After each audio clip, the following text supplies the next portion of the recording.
अगले प्रश्न में चलते हैं हम यहां पर। नेक्स्ट क्वेश्चन है हमारा, रुम्मनदेई स्तंभ किससे संबंधित है? रुम्मनदेई की बात करें तो रुम्मनदेई जो अभिलेख है, ये रुम्मनदेई अभिलेख नेपाल की तराई में है। यहां पर अशोक ने अपने राज्याभिषेक के 20वें वर्ष यहां की यात्रा की और यहां के लोगों का भूमि कर 1/20 कर दिया, क्योंकि ये बुद्ध का जन्म स्थान था। इसलिए इसका उत्तर होगा ए, कि बुद्ध के जन्म स्थान के कारण इसने प्राप्त किया। बुद्ध की ज्ञान प्राप्ति कहां से है? बोधगया से है। पहला उपदेश सारनाथ से है और शरीर त्याग कहां से किया उन्होंने? कुशीनगर से किया। अगले प्रश्न पर चलते हैं हम। कलसी किसके लिए फेमस है? तो कलसी फेमस है अशोक के शिलालेखों के कारण। For due to the inscription of Ashoka, Kalsi जो है वो देहरादून के पास है, उत्तराखंड में। इसके लिए फेमस है कलसी। बौद्ध चैत्य के लिए आपको जाना पड़ेगा नागार्जुनी कोंडा में, आपको बौद्ध चैत्य मिल जाएंगे, कार्ले में मिल जाएंगे बौद्ध चैत्य। गुप्तकालीन मंदिर जो है आपको तिगवा मिल जाएंगे, नचना कुठार में मिल जाएंगे। देवगढ़ का दशावतार मंदिर जो कि गुप्त काल का सर्वश्रेष्ठ मंदिर होगा। टॉलमी फिलाडेल्फस जिसके साथ अशोक के राजनीतिक संबंध थे, किस देश से था? वैसे टॉलमी फिलाडेल्फस के साथ जो संबंध हैं वो बिंदुसार के भी संबंध थे। Bindusara also connected with this Ptolemy Philadelphus and Ptolemy Philadelphus and Dionysius ने को भी भेजा हुआ था, जो मौर्य एम्पायर में आया था डायनोसियस। तो रिलेटेड है इजिप्ट से, मिस्र का है टॉलमी फिलाडेल्फस जिसके साथ अशोक के राजनीतिक संबंध थे। इस बिंदुसार के समय एक राजा और आया था सीरिया से, जिसका नाम राजा नहीं आया था, उसका दूत आया था। एंटियोकस का दूत आया था, इसका नाम था डाइमेकस।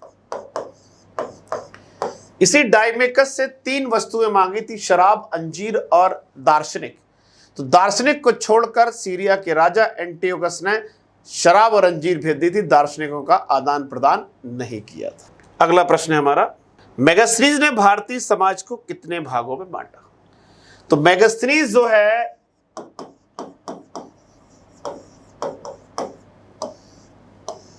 चंद्रगुप्त मौर्य के दरबार में आया। इसकी बुक है मेगास्थनीज की इंडिका। इंडिका को कंपाइल्ड करने का काम शॉनबैक या किसी बुक में स्वान बैग भी लिखा मिलेगा, इसने इसको कंपाइल्ड करने का काम किया है इंडिका को। तो मेगास्थनीज जो है वो भारत से थोड़ा उतना परिचित नहीं था। इसने भारत के समाज को 7 भागों में 7 पार्ट्स में डिवाइड करने का काम किया। इवन मेगास्थनी लिख दिया there was no slave system in India. Bharat में कोई भी प्रकार के स्लेव सिस्टम नहीं है। पाटलिपुत्र नगर का वर्णन किया इसने। नगर प्रशासन का वर्णन किया कि 6 समितियां होती हैं। सेना का वर्णन किया कि 6 प्रकार की सेना से इसका प्रबंधन किया जाता है। अगले प्रश्न में चलते हैं। भाग और बलि किससे संबंधित है? भाग और बलि जो है वो रिलेटेड है राजस्व से। It's a part of revenue. भाग और बलि एक प्रकार के कर से संबंधित है, राजस्व के स्रोत हैं। और इन करों को वसूलने का वाला वैदिक काल में भागदुद होता था। भागदुद नामक अधिकारी इन करों को वसूलने का काम करता था वैदिक पीरियड में। अगले प्रश्न में चलते हैं। हमारा अगला प्रश्न है, कौन सा व्यक्ति भारत में किसी ना किसी समय, the following people came to India at some time. Correct chronological order मतलब पहले कौन आया। देखिए हमको नहीं पता है, पर हमको इतना पता कि कौन किस राजा के काल में आया तो भी हम सेट कर सकते हैं। जैसे पहला फायान, मैं आपको आंसर निकालने का तरीका बता रहा हूं। फायान जो आए हैं वो चंद्रगुप्त सेकंड विक्रमादित्य के काल में आए हैं। दूसरा है इसिंग 671 एडी में आए हैं। तीसरा है मेगास्थनीज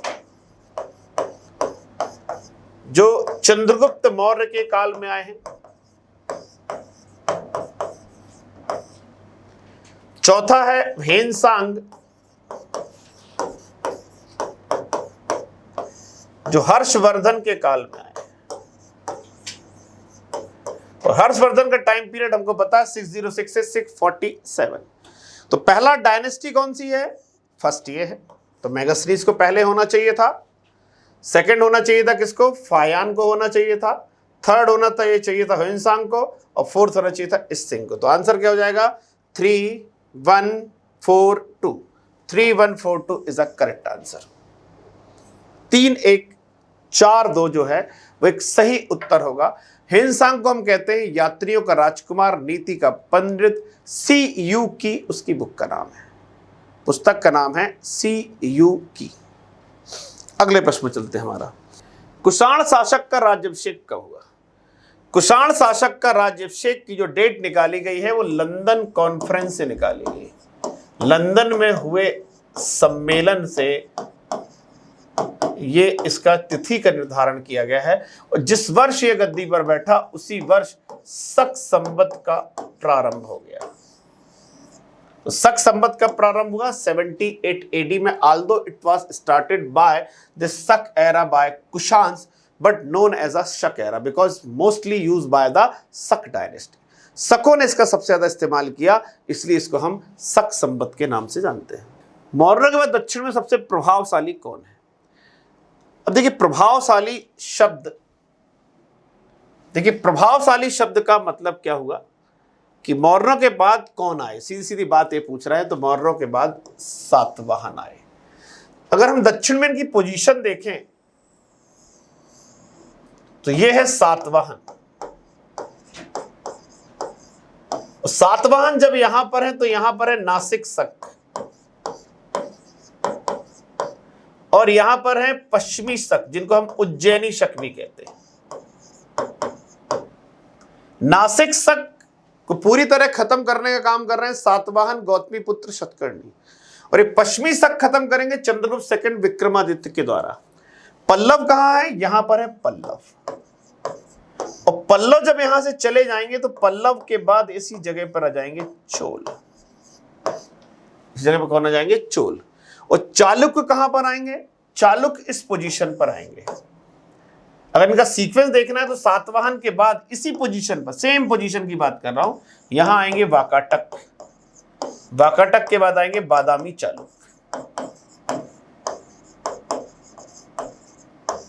बादामी चालुक्य के बाद आएंगे राष्ट्रकूट, और राष्ट्रकूट के बाद आएंगे कल्याणी चालुक्य। ये एक सीक्वेंस याद कर लीजिए, इससे काफी लाभ होगा, क्योंकि एग्जाम में आएगा कल्याणी की चालुक्य ने किसको रिप्लेस किया? तो राष्ट्रकूट को किया। राष्ट्रकूट ने किसको किया? बादामी चालुक्य। या राष्ट्रकूट के बाद कौन आए? Kalyani Chalukya. So the answer is Satavahana. अगला प्रश्न है हमारा, बाल विवाह, चाइल्ड मैरिज कब स्टार्ट होती है भारत में? तो उसकी हम बात कर रहे हैं। तो चाइल्ड मैरिज की जो स्टार्टिंग है भारत में वो होती है गुप्तास पीरियड में। ये गुप्त काल में भारत में चाइल्ड मैरिज की शुरुआत होती है। क्लियर है? और विष्णु पुराण में भी इस चाइल्ड मैरिज की बात की गई है। मौर्य काल में नहीं है, कुषाण में नहीं, हर्षवर्धन के काल में चाइल्ड मैरिज और बढ़ गई, और इसी गुप्त पीरियड्स में हो गया। विधवाओं के लिए कठोर रूल आ गए।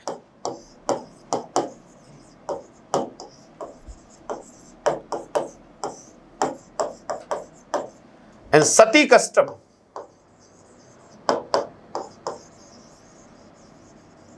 ये भी इसी पीरियड में आ गया। इसका रिटर्न इंस्क्रिप्शन मिलता है 51 AD एरन भानुगुप्त का मिलता है। इसी गुप्तास पीरियड में स्टार्ट हुआ। चलिए अगले प्रश्न पर चलते हैं हम। अफगानिस्तान का बामियान किसके लिए फेमस है? देखिए बामियान जो है ये फेमस है गंधार आर्ट के लिए, गंधार कला के लिए जाना जाता है। तो अब आर्ट है तो क्या बनाएंगे? ये गंधार आर्ट जो है रिलेटेड है मूर्ति से। Gandhara Mathura, Mathura art and Amaravati art, all these three related with, ये मूर्ति कला संबंधित है। तो गंधार कला के लिए फेमस है। तो इसमें बुद्ध की प्रतिमा का निर्माण हुआ था इस बामियान में। जहां गंधार में हम यूज कर रहे हैं ब्लैक स्टोन का यूज कर रहे हैं, मथुरा में कर रहे हैं रेड सैंडस्टोन का यूज कर रहे हैं, अमरावती में कर रहे हैं मार्बल का यूज कर रहे हैं। तो ये आपको एक चीज जानकारी होने की आवश्यकता है कि किसमें किस किस का यूज किया गया है। चलिए, श्रवणबेलगोला में किस मौर्य शासक ने निर्माण की प्राप्ति की? तो हमने तो एक तो पढ़ा हुआ कि श्रवणबेलगोला में चंद्रगुप्त मौर्य की,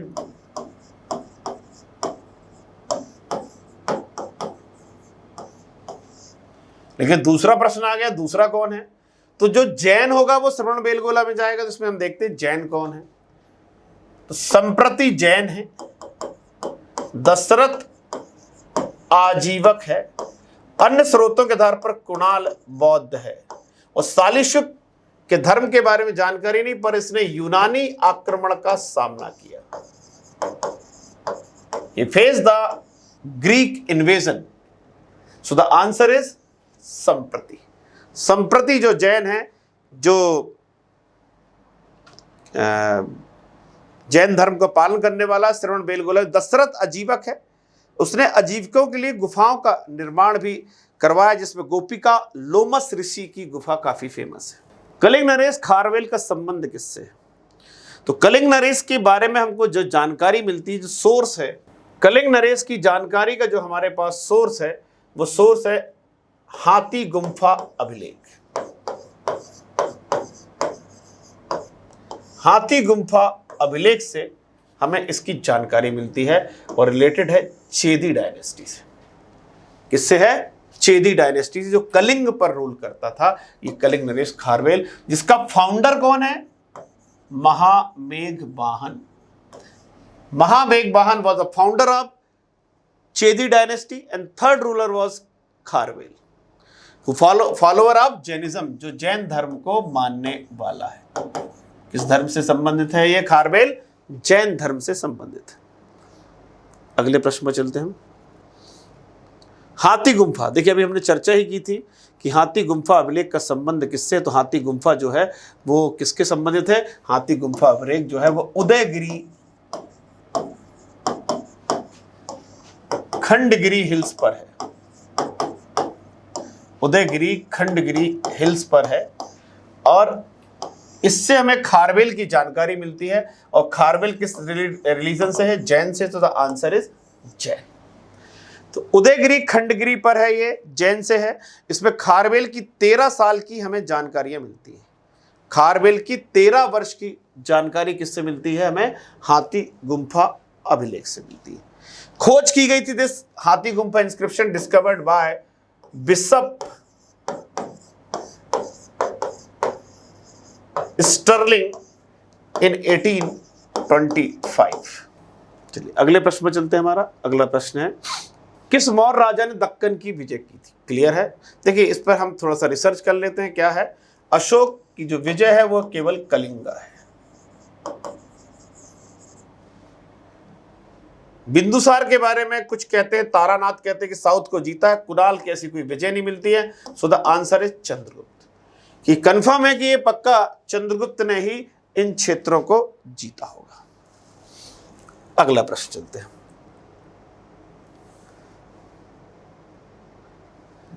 किस गुप्त राजा का एक अन्य नाम देवगुप्त था?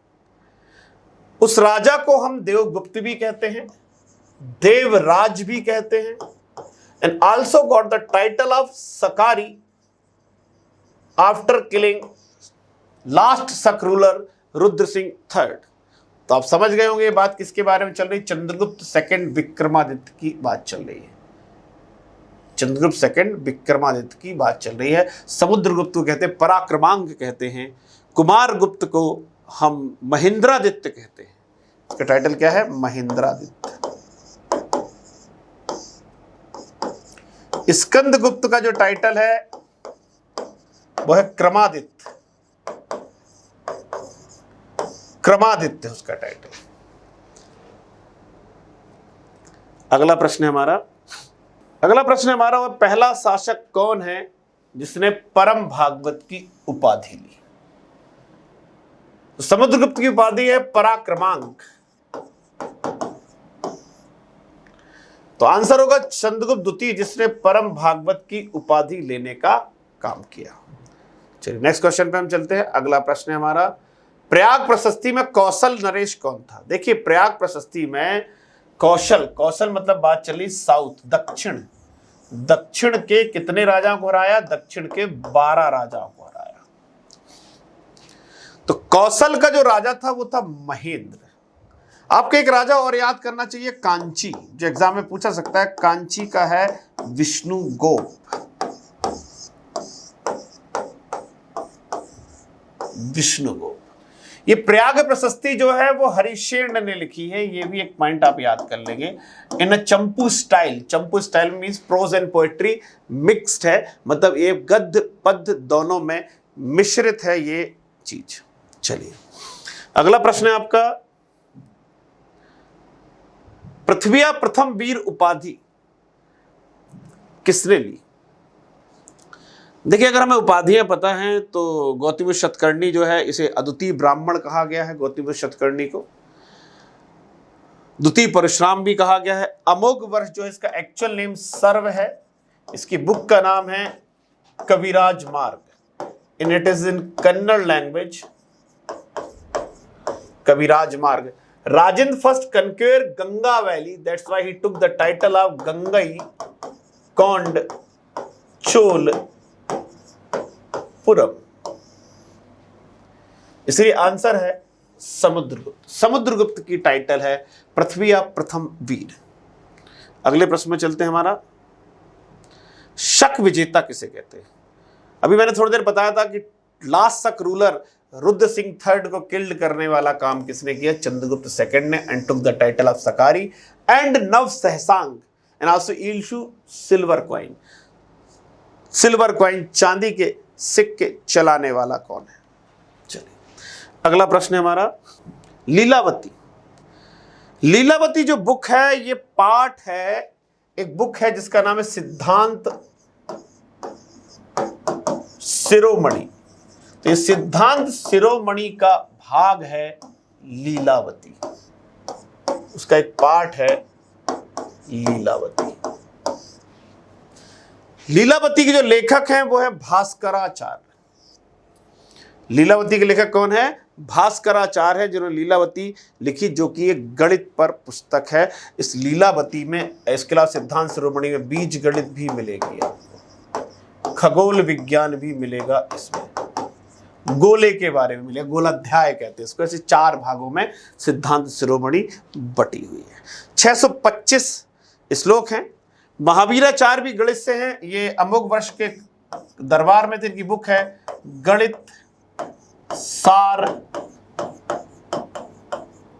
संग्रह, गणित सार संग्रह।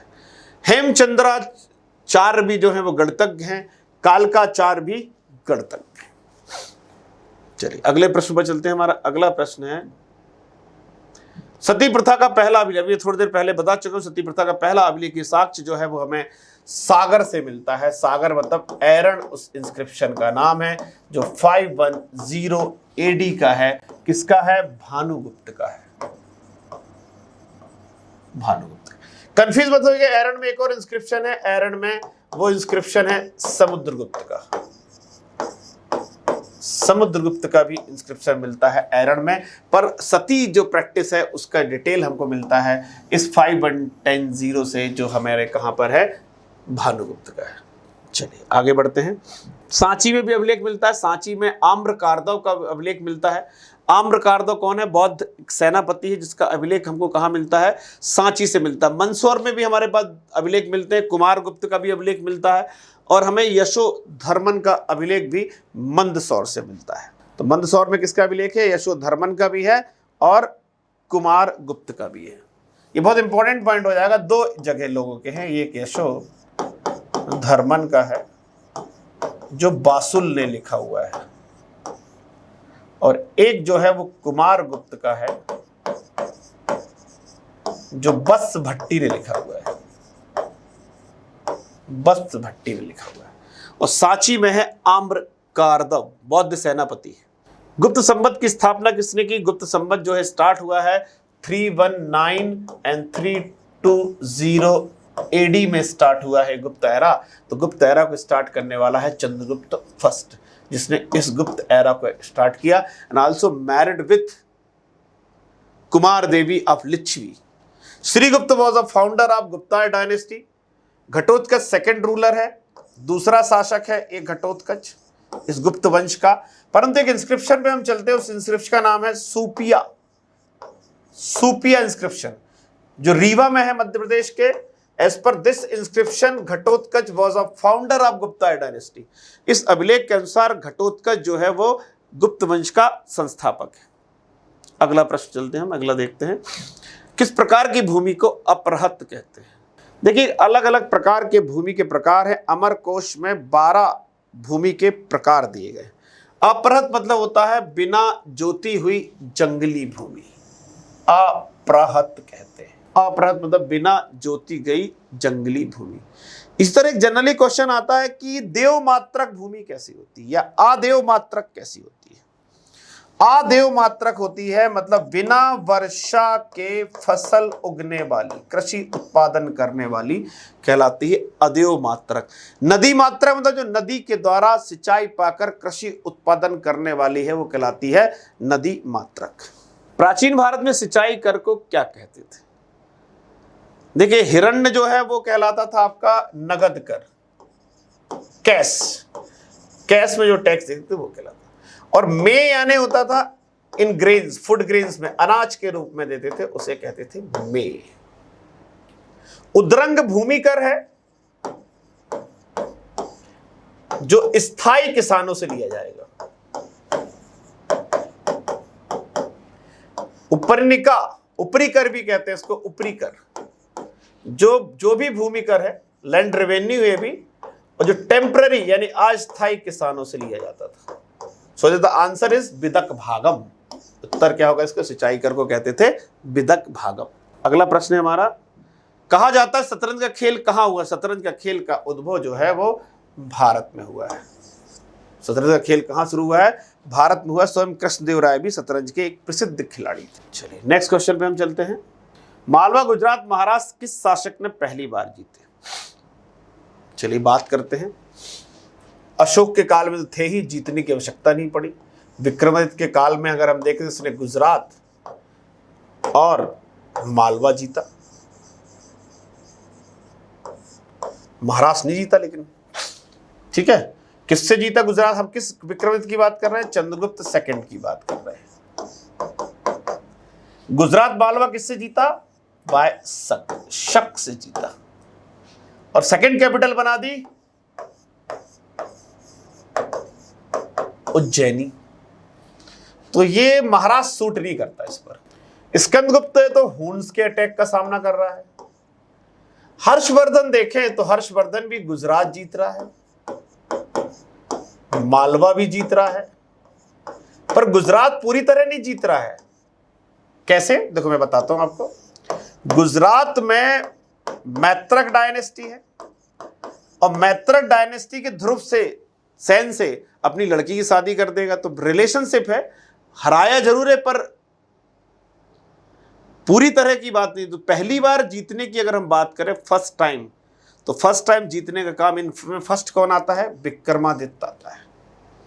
पर इसमें एक समस्या है, इसमें महाराष्ट्र नहीं है। क्योंकि महाराष्ट्र की बात करें तो महाराष्ट्र में कंटेम्पररी थे बाकाटक, तो बाकाटक के साथ बड़े अच्छे रिलेशन से विक्रमादित्य के।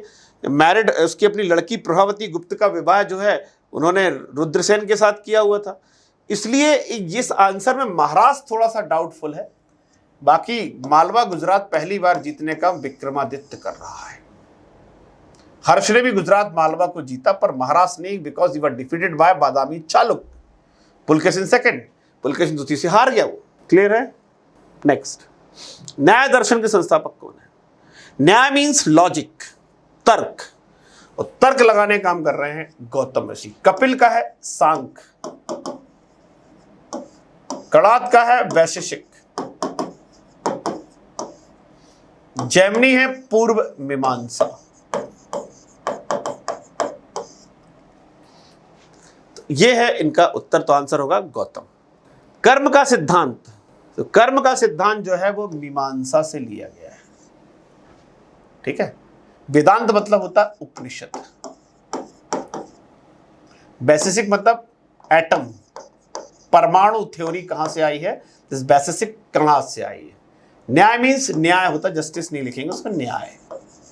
न्याय एक फिलॉसफी है, वो किसने दी है, गौतम ने। अभी चर्चा की ना, लॉजिक की बात करता है। तो आंसर क्या होगा इसका, मीमांसा होगा। अगले प्रश्न में चलते हैं हम। कवि बाण कहां का निवासी था? तो कवि बाण के बारे में ऐसा कहा जाता है कि सोन नदी के किनारे किसी जगह पे थे, मे बी बिहार में किसी जगह पर निवासी थे। कुछ लोग कहते हैं छपरा में इनके परिवार रहता था, बिहार के छपरा में, पर वो सोन नहीं होगा, फिर वो गंगा और का संगम और घाघरा का संगम हो जाएगा, इसलिए आंसर होगा उपयुक्त में से कोई नहीं। बाण की बुक है हर्षचरित, कादम्बरी एंड मुकुट ताड़ी तक, कादम्बरी और मुकुट ताड़ी तक। अगले प्रश्न में चलते हैं। हमारा नेक्स्ट क्वेश्चन है, चीनी यात्री इसने भीनमल की यात्रा की। अच्छा प्रश्न है। तो भीनमल क्या है? भीनमल एक राजस्थान में जगह है, और ये भीनमल कहते हैं गुर्जर प्रतिहारों का ओरिजिन हुआ है, ऐसा इस चीनी यात्री का कहना है, हेनसांग का। हेनसांग का कहना है कि ये भीनमल जो है वो गुर्जर प्रतिहारों का सेंटर रहा है, लेकिन उसने भीनमल को क्या नाम दिया है, पी लो मोती शब्द से पुकारा है भीनमल को। और गुर्जर प्रतिहारों कहा है कूचेलो, गुर्जर प्रतिहारों क्या कहा है, कूचेलो। तो फायान किसके समय आया वो तो आपको पता है, गुप्तास पीरियड में आया हुआ है। सुंगेन आया है 517 एडी में आया हुआ है। इसिंग आया है 671 एडी में आया हुआ है। हेनसांग जो है वो बहुत लंबा ट्रेवल किया है। अगर हम फायान से पहले शुरू करते, फायान आया किससे, लैंड रूट से आया और सी रूट से गया। थल मार्ग से आया, जल मार्ग से गया। कैसे गया जल मार्ग, श्रीलंका और जावा से चाइना। हेनसांग कैसे आया, हेनसांग जो है बहुत ही इंपॉर्टेंट है, क्योंकि बहुत ट्रैवल किया हेनसांग ने, लैंड रूट से आया और लैंड रूट से ही गया। अब यहां पे लिखना बोर्ड पे संभव नहीं है, इतना बड़ा ट्रैवल है हेनसांग का। अगर हम बात करें तो पाटलिपुत्र है, नालंदा है। पहले तो बुद्ध धर्म के जितने स्थान है सब जोड़ दीजिएगा, उसमें जितने बुद्धिस्ट प्लेस है सबको ऐड कर दीजिएगा। फिर पाटलिपुत्र है, नालंदा है, नालंदा में भी गया, एडमिशन भी लिया उसने, अपना नाम रखा प्रकाशमती नालंदा विश्वविद्यालय में। वहां पर उस समय जो वाइस चांसलर थे उनका नाम था शीलभद्र। बंगाल गया, उड़ीसा गया, कांची गया। अब देखिए चलना शुरू करिए, बंगाल, उड़ीसा, कांची। कांची से कहां जाएगा, बादामी, बादामी के चालुक्य कहा जाएगा। फिर गुजरात में चला जाएगा, भड़ोच जाएगा, फिर बल्लभी आएगा, फिर मालवा आएगा, फिर सौराष्ट्र जाएगा, फिर सिंधु चला जाएगा। और सिंध का राजा क्या बताएगा, सिंध का में एक जगह है मतिपुर, मतिपुर के राजा को वो बोलेगा कि यहां का राजा शूद्र था। फिर से ट्रैवल कराएं इसको, बंगाल, उड़ीसा, कांची, बादामी, भड़ोच, बल्लभी, मालवा, सौराष्ट्र, सिंध। और सिंध के बाद फिर कहां पर आ जाएगा, पुनः वापस फिर आ जाएगा मूल स्थान पर, यानी मुल्तान पर जाएगा, जहां सूर्य मंदिर देखेगा। फिर पुनः नालंदा आएगा। फिर असम के जो राजा हैं भास्कर बर्मन, वो उसको इनवाइट करेंगे तो असम भी जाएगा, जहां उसको वेलकम किया जाएगा। कई कई जगह असम को कामरूप भी लिखते हैं। फिर कन्नौज आएगा, फिर प्रयाग आएगा। प्रयाग में किसमें शामिल होगा, वो मोक्ष परिषद में हर्ष की शामिल होगा। कन्नौज में उसके नाम पर सभा रखी जाएगी। फिर से वो जालंधर से पैदल फिर वापस चला जाएगा। क्लियर है? तो एग्जाम में ही आएगा कि हेनसांग ने कहां की यात्रा की। सुनिए, हेनसांग ने बंगाल में शशांक के गौड़ की यात्रा की, असम में यात्रा की, कामरूप में, उड़ीसा गया, और वहां पर फिर पल्लव के कांची में गया, फिर बादामी चालुक्य गया, फिर बल्लभी में मैत्रक डायनेस्टी के यहाँ गया, मालवा आया, फिर मुल्तान भी गया घूमने के लिए, सौराष्ट्र भी गया, सिंध भी गया, फिर वो नालंदा आया, फिर प्रयाग में मोक्ष परिषद में भाग लिया, फिर कन्नौज सभा में गया। इतना सारा ट्रैवल किया है। उसकी बुक का नाम है CU की। उसकी जो बायोग्राफी है वो लिखी है हुई ली ने। बायोग्राफी किसने लिखी है, हुई ली ने उसकी बायोग्राफी लिखी। क्लियर है? चलिए, और भी ट्रैवलर हैं, जैसे चाउ जू कुआ है, वो चोल पीरियड में आया। चाइनीज ट्रैवलर चाउ जू कुआ, तो चोल पीरियड में आएगा। चलिए अगले प्रश्न पर चलते हैं। हमारा अगला प्रश्न है, कुंभ मेला का प्रारंभ, वही मैं बता रहा था, प्रयाग मोक्ष परिषद जिसको हम कहते हैं, वो हर्षवर्धन के काल में शुरू हुआ। प्रयाग मोक्ष परिषद 6 नंबर वाली हर 5 साल में आयोजित की थी, 6वीं वाली में स्वयं हेनसांग भी शामिल हुआ। अगले प्रश्न पर चलते हैं। खजुराहो का मतंगेश्वर मंदिर किसको डेडिकेटेड है? तो खजुराहो का मतंगेश्वर मंदिर जो है वो शिव को डेडिकेटेड है और विष्णु के लिए चतुर्भुज मंदिर है। चतुर्भुज टेम्पल जो है वो विष्णु को। पार्वती मंदिर भी है खजुराहो में, तो आपको खजुराहो में पार्वती मंदिर जो वेस्टर्न ग्रुप में आपको मिल जाएगा। इस मतंगेश्वर को हम मृत्युंजय महादेव मंदिर के नाम से भी जानते हैं। पार्वती मंदिर और आपको नचना कुठार में भी मिल जाएगा। जो गुप्त पीरियड का पार्वती मंदिर है नचना कुठार, खजुराहो में भी मिलेगा एमपी में, और नचना कुठार जो कि पन्ना में है यहाँ पर भी आपको पार्वती मंदिर मिल जाएगा। सूर्य मंदिर देखना है आपको मध्य प्रदेश में, तो उसके लिए आपको ग्वालियर जाना पड़ेगा। ग्वालियर में आपको सूर्य मंदिर मिल जाएगा, ग्वालियर में। अगले प्रश्न में चलते हैं हम। ब्लैक पैगोडा कहाँ है? तो ब्लैक पैगोडा किसे कहते हैं हम पहले उस पर डिस्कस कर लेते हैं। मदुरई में है मीनाक्षी टेम्पल, द्रविड़ स्टाइल का टेम्पल है मीनाक्षी, जिसमें आपको विमान गोपुरम और मंडप ये भी मिलेगा। ये विमान और गोपुरम बड़ी इंपॉर्टेंट फीचर्स हैं द्रविडियन आर्किटेक्चर का। विमान मतलब मैं एग्जैक्टली बना नहीं पाऊंगा वैसा, पर एक कोशिश करता हूँ। ये पहली मंजिल होगी, फिर दूसरी मंजिल और छोटी होती जाएगी, फिर तीसरी मंजिल, फिर चौथी मंजिल, ऐसे कर करके छोटा होता जाएगा और हर जगह बाहर की तरफ ऐसी मूर्तियां रहेंगी। इसको विमान कहते हैं। और जिसका एंट्री गेट होता है उसको गोपुरम कहते हैं। कोणार्क जो है वो उड़ीसा में है, सन टेम्पल है उड़ीसा का, और इसी टेम्पल को हम कहते हैं ब्लैक पैगोडा। ये बनवाया था गंग डायनेस्टी के रूलर नरसिंह वर्मन फर्स्ट ने। गंग डायनेस्टी के रूलर हैं नरसिंह फर्स्ट ने बनवाया हुआ था इस ब्लैक पैगोडा। एक और नोट करिएगा, कई बार एग्जाम में आएगा, सप्त पैगोडा कहाँ है? सप्त पैगोडा आपको याद रखना है कि सप्त पैगोडा जो है वो महाबलीपुरम में है। तो सप्त पैगोडा कहाँ है और ब्लैक पैगोडा कहाँ है, ये आपको याद रखना चाहिए। सप्त पैगोडा कहाँ है और ब्लैक पैगोडा कहाँ है। चलिए आगे बढ़ते हैं। अंकोर वाट, तो अंकोर वाट कहां पर है? अंकोर वाट में आपको मिलेगा विष्णु टेम्पल। विष्णु टेम्पल मिलेगा अंकोर वाट में, जो कंबोडिया में है, जिसे कंपूचिया के नाम से भी जाना जाता है। ये जो टेम्पल है, ये टेम्पल वहां के राजा ने सूरवर्मा नाम है सेकंड, उन्होंने बनवाया तो 1125 में। 1100 बड़ा विशाल मंदिर है। ये विश्व का सबसे बड़ा विष्णु मंदिर कहा जाता है, जो कंबोडिया में है। सूरवर्मा सेकंड के द्वारा बनाया गया था 1125 में।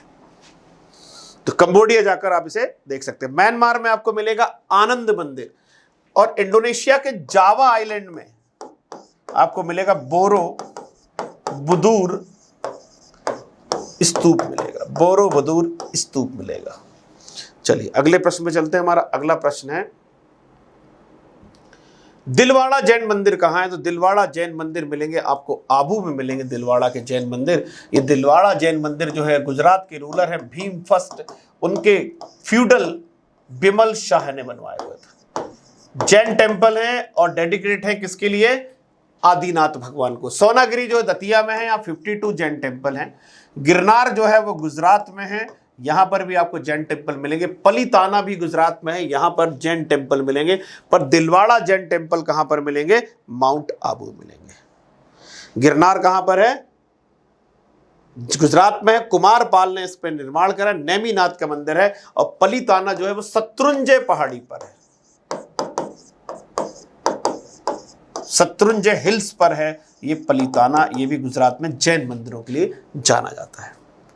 चलिए अगले प्रश्न पर चलते हैं। हमारा अगला प्रश्न है, चोलों का राज किस क्षेत्र में था? देखिए चोल मैं आपको मैप में बता चुका हूं कि चोल कहां पर है। चोल ये जगह है चोलों की, ये है चोलों की जगह। तो चोल मतलब कहां पर मिल जाएंगे आपको? कोरोमंडल तट और दक्कन के कुछ भाग तक। मतलब हम बात करें north of Tamil Nadu and south of AP, यहां पर मिलेंगे चोल। मतलब पेन्नार से लेके कावेरी नदी तक मिलेंगे और बाद में फिर इनका एरिया तुंगभद्रा तक पहुंच जाएगा। होयसल जो है वो कर्नाटक में, इनकी कैपिटल है द्वार समुद्र। होयसल की कैपिटल क्या है? द्वार समुद्र। Hoysala not a area, Hoysala is a dynasty. Hoysala एक वंश है। मालाबार की बात करें तो मालाबार में आपको कोचीन प्रोविंस मिलेगा, कोचीन प्रिंसली स्टेट मिलेगा, रियासत मिलेगी। और विजयनगर तो पता है, विजयनगर तुंगभद्रा के नीचे रहा, Vijayanagara contemporary of Bahmani, and finally disintegration of Vijayanagara empire started after the battle of Talikota. Chola युग फेमस था, Chola era was famous for religious developments, yes, religious development in all the dynasties. Rural meetings, not rural meeting, this Chol is famous for local self government in rural areas. जो ग्रामीण प्रशासन है, उन प्रशासन में चोलों ने स्वशासन की स्थापना की। सभा, महासभा और नगरम का हमको मिलता है, जहां पर कुड बोले पद्धति से चुनाव किया जाता था। किस पद्धति से होता था? कुड बोले, जैसे लॉटरी सिस्टम था एक प्रकार का, जिसके लिए चोल फेमस थे। राष्ट्रकूटों से युद्ध, यस, राष्ट्रकूटों से युद्ध हुआ है 949 में in the battle of Takkolam. ये तक्कोलम का युद्ध हुआ है, where Rashtrakuta ruler Krishna III defeated Chola ruler Parantaka first. Lanka से व्यापार, लंका से व्यापार नहीं हुआ, परंतु लंका को जीतने का काम पहली बार हुआ राज फर्स्ट के द्वारा, and finally Rajendra first conquered whole Sri Lanka. Rajendra प्रथम ने पूरा श्रीलंका जीता। राज फर्स्ट के पार्ट समय पे केवल नॉर्दर्न पोर्शन ऑफ श्रीलंका जीता। तो श्रीलंका कंप्लीट किसके समय विक्ट्री हुई है? राजेंद्र फर्स्ट के समय। एंड कुलोत्तुंग फर्स्ट के समय Sri Lanka got independent from Cholas. Kulottunga प्रथम के समय श्रीलंका जो है चोलों से मुक्त होने का काम हुआ। अगले प्रश्न पर हम चलते हैं। हमारा अगला प्रश्न है कुशल ग्रामीण प्रशासन। सेम चीज रिपीट हो गई है। कुशल ग्रामीण प्रशासन के लिए कौन जाना जाता है? तो कुशल ग्रामीण प्रशासन के लिए चोल जाने जाते हैं। राष्ट्रकूट जो है वो famous for tripartite struggle यानी त्रिपक्षीय संघर्ष के लिए जाने जाते हैं, and they fought with Pratihara and Pala. Pratihara और पाल के लिए लड़े थे। चालुक्य जो है अपनी बेसर स्टाइल के लिए जाने जाते हैं, एंड पल्लव द्रविड़ स्टाइल के लिए जाने जाते हैं। द्रविड़ स्टाइल की शुरुआत की थी पल्लव ने। अगला प्रश्न है हमारा गंगईकोंड चोलपुरम स्टैब्लिश बाय। गंगईकोंड चोलपुरम, गंगई का मतलब क्या होता है पहले उसकी बात हम करेंगे। गंगई मतलब गंगा, कौंड मतलब मीन्स विनर। जब भी कौंड वर्ड आएगा तो गंगा कौंड चोलपुरम, गंगा को जीतने वाला चोलपुरम यानी सिटी। तो पहली बात है गंगा को किसने जीता? तो गंगा को जीतने का काम किया है राजेंद्र फर्स्ट ने, जिसने पाल रूलर महिपाल फर्स्ट को डिफीट किया। ही defeated Pal ruler Mahipal first of Pal dynasty in Ganga valley expedition. Ganga घाटी को जीतने का काम किसने किया है? राजेंद्र प्रथम ने किया हुआ है। और उसने गंगईकोंड चोल की उपाधि ली and also establish a new capital Gangaikonda Cholapuram. Tolkappiyam book is related to. Tolakpiyam is a book written by Tolakpier. This book is related to second Sangam. Sangam means a meetings of a conference of Tamil poets and writers. इस तमिल काल में हुई संगम को 197 पांड ruler ने संरक्षण देने का काम किया। 9950 ईयर चली है। पहला संगम मदुरई, दूसरा कपाटपुरम, फिर मदुरई। ये तोलकपियम जो बुक है ये सेकंड संगम का बुक है, और ये बुक है जो है तमिल व्याकरण से रिलेटेड है, रिलेटेड टू व्याकरण। तो किससे संबंधित है? तमिल व्याकरण से संबंधित है तोलकपियम। चलिए, और भी बुक है। मणि मेखलई है जो शीतलई सत्यनार ने लिखी हुई है। मणि मेखलई शीतलई सत्यनार ने लिखी हुई है। मणि मेखलई।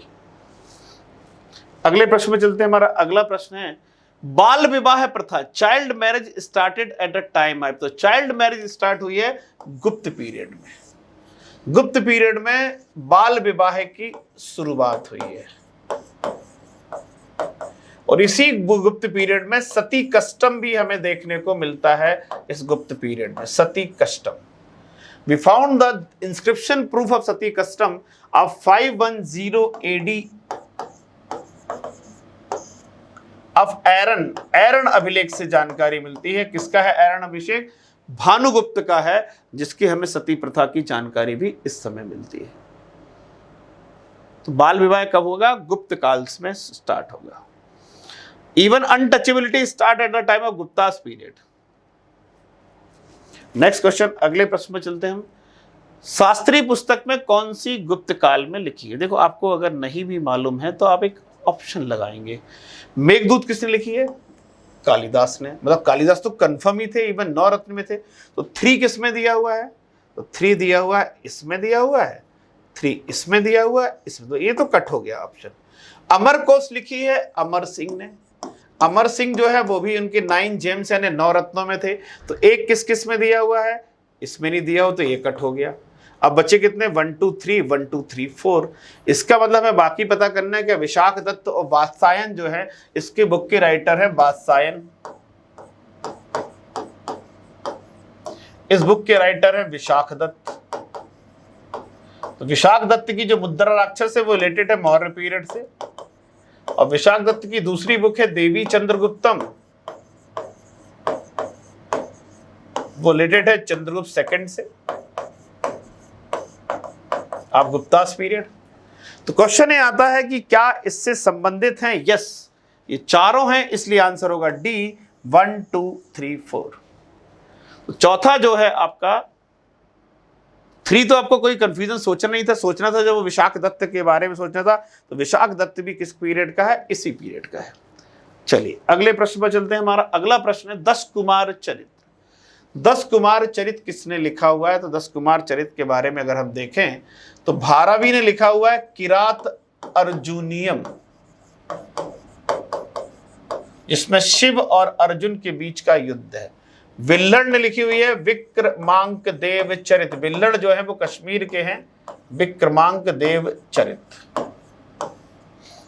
तो दंड ने लिखा है 10 कुमार चरित के लेखक कौन है? दंडिन है 10 कुमार चरित के। सोमदेव ने लिखा है कथा सरित सागर। कौन वर्धन वंश की राजधानी थानेश्वर से कन्नौज लेकर आया?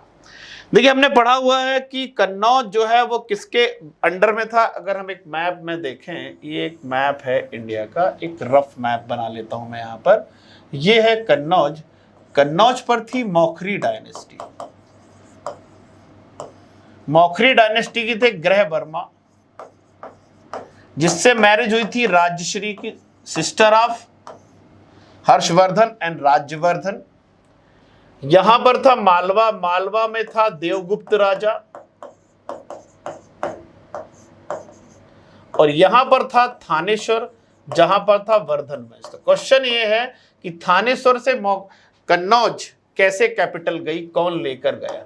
तो हमको पता है कि Rajyavardhan was killed by Shashank Gond ruler. Gond ruler कहाँ का था? यहाँ का था, जिसका नाम था शशांक, जो बंगाल में था। इसने राज्यवर्धन को मार दिया। बाद में हर्षवर्धन ने राजश्री को ढूंढा और कन्नौज को कैपिटल बनाया। तो आंसर क्या होगा? हर्षवर्धन होगा, जिसने कन्नौज को कैपिटल बनाने का काम किया। क्लियर है? मैप में क्लियर हो रहा है। कन्नौज पहले किसके पास था? मौखरी वंश के बाद। देन हर्षवर्धन ने उस कन्नौज को कैपिटल बनाने का काम किया। चलिए अगले प्रश्न में चलते हैं। हमारा अगला प्रश्न है ताम्रपत्र लेख दर्शाते हैं कि प्राचीन काल में बिहार के राजाओं का संपर्क था। अच्छा, किस राज्य से उनका प्राचीन काल में जो है संपर्क था? तो हम उसकी बात करते तो इनका संपर्क जो है जावा और सुमात्रा से था, बिहार के राजाओं का। भारत के अधिकांश राजाओं का जावा और सुमात्रा से बौद्ध धर्म के कारण जो है संपर्क रहा है। तो बिहार के राजाओं का भी संपर्क जो है किससे रहा है? और पाल राजाओं का भी रहा है इनसे संपर्क। इसको रामायण में यवद्वीप कहा गया है। यवद्वीप कहा गया है, यवद्वीप। चलिए अगले प्रश्न पर चलते हैं। हमारा अगला प्रश्न है हम्मीर महाकाव्य में चौहानों को क्या बताया गया है? तो आपने सुना होगा हम्मीर महाकाव्य नैचंद सूरी ने लिखा हुआ है इस हम्मीर महाकाव्य को, और चौहानों को इसमें बताया गया है सूर्यवंशी बताया गया है। तो आंसर क्या होगा आपका? एक मिनट जरा, डी आंसर होगा कि सूर्यवंशी हैं ये। अगले प्रश्न में चलते हैं। हमारा अगला प्रश्न है पृथ्वी रासों के लेखक। इजी क्वेश्चन है। पृथ्वी रासों के लेखक जो हैं वो कौन है? चंद्रवरदाई हैं, जिसे हिंदी भाषा का पहला महाकाव्य कहा जाता है। कल्लड़ ने रास्तरंगिणी है, बिल्लड़ का विक्रमांक देव चरित है, जैनक या जगनक का जो है पृथ्वीराज विजयम है, जिसे हम आला खंड के नाम से जानते हैं। अगले प्रश्न पर चलते हैं। हमारा अगला प्रश्न जो है वो है जिजाक भुक्ति किसका प्राचीन नाम है? जिजाक भुक्ति जो है प्राचीन नाम है वो बुंदेलखंड का प्राचीन नाम है, जो जयसिंह के नाम पर पड़ा है। जिजाक भुक्ति किसके नाम पर पड़ता है? जिजाक भुक्ति। तो पहले बुंदेलखंड का नाम था जिजाक भुक्ति। भुक्ति मतलब होता है एक प्रांत, एक एरिया। गुप्त काल में भुक्ति वर्ड आपने सुना होगा। देन इसका नाम पड़ा जुझौती, और फिर बुंदेलों के नाम पर इसका नाम पड़ा बुंदेलखंड। इसका नाम क्या पड़ा? बुंदेलखंड पड़ा। क्लियर है? मालवा को अवंती कहते थे। अगले प्रश्न पर चलते हैं। हमारा अगला प्रश्न है मिहिर कुल का संबंध किससे है? एक्चुअली हम मिहिर कुल के बात करें तो मिहिर कुल वॉज अ हून रूलर। ये किस डायनेस्टी का है? हून्स डायनेस्टी का है। तो Huns attack at the time of Guptas, तो हम कह सकते हैं गुप्तों से इसका रिलेशन है। नरसिंह गुप्त बारादित्य जो है वो मिहिर कुल को बंदी बना लेता है, पर अपनी मां के कहने से उसे छोड़ देता है। इनका संबंध किससे है? गुप्त से। देन मिहिर कुल जो है वो कश्मीर जाकर अपना इस्टेब्लिश करेगा एम्पायर।